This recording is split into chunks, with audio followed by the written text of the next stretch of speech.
I'm not very well. Got a sore throat and a cold.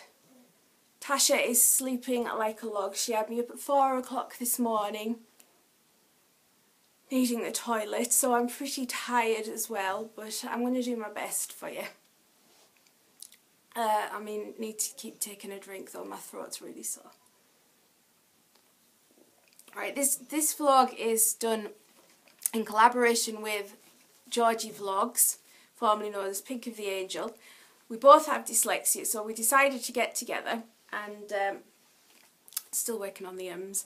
We decided to get together and work on this video together. She sent me 5 questions about my experiences with dyslexia and I sent her 5.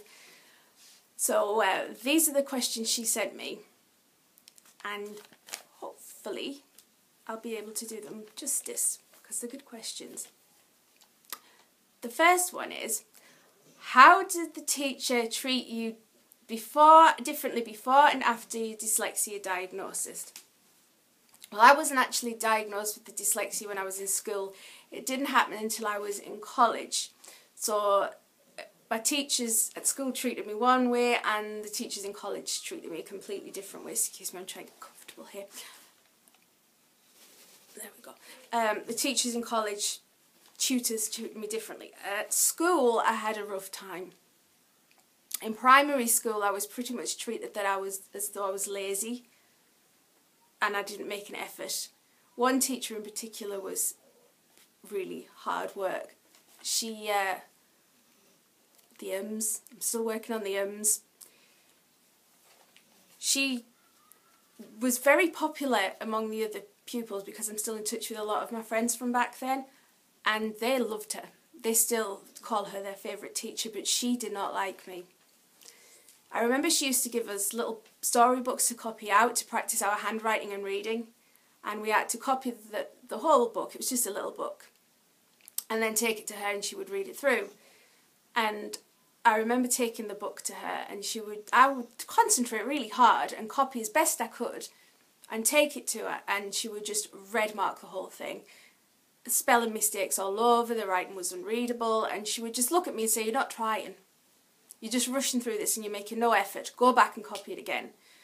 And this would happen, and I would copy it and I would try as hard as I could. I always did, and then I would take it back and it would be worse than the first time. So she would send me 3-4 times to copy out this book. Anybody who has dyslexia will know that the more stressed you get, the more uptight you get, the worse the dyslexia will manifest. So each time she sent me back, it would be worse when I came back to it. And I didn't understand when she kept saying you're not trying and you're being lazy and you're just rushing. I didn't understand because I knew that I was trying. I just couldn't compute that she was saying you're being lazy and you're not trying, and I would sit there and I would copy so carefully because I wanted to get it right. So it made no sense, and she really gave me a hard time. I mean, she really, really did. And a lot of the teachers will call me lazy throughout primary school. I had some great teachers, a couple of really good teachers, but the majority of them were like that, and it was hard. It was really hard. When I went on to comprehensive school, the first year was really good. They gave us extra help, and they were really good teachers and very encouraging. But I was only there for 1 year, and then I moved areas and came to where I live now. And that school was terrible. I was bullied by the teachers again. But this time they didn't call me lazy. This time they called me stupid. I was just an idiot, basically. And they gave me a really rough time. But it made sense to me that I was an idiot because I knew I wasn't lazy because I worked hard. So I figured if I was working hard and I was still doing a bad job, I had to be stupid. So I just went along with that and stopped trying anymore. Gave up. The last 2 years I hardly ever went to school. I got into trouble from the education board because I was just not attending school. And I remember my man said to her, well, maybe it's because she's struggling because of I think she's dyslexic. And the guy said, there's no such thing. Dyslexia does not exist. It's just an excuse for children who do not want to go to school. There you go. That was great. And then when I went into college, I picked out some random course because I thought going to college was the done thing. I had to go. So I picked out some silly course. And immediately the tutor spotted my issues and she said, I think you may have dyslexia. and she sent me to the basic skills department in the college, where I spent a week, and then I saw an educational psychologist and referred me to the educational psychologist, who confirmed it. I was dyslexic, and that was just the best day. I was over the moon.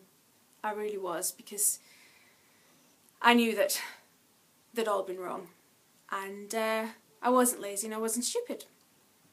So that was good times, and the tutors there were wonderful, very supportive, and they helped me with. I stayed there for a long time. I didn't want to leave, and they helped me so much. And I did some courses there and got some qualifications at last, and that was good. That was a great time. What were you like in class?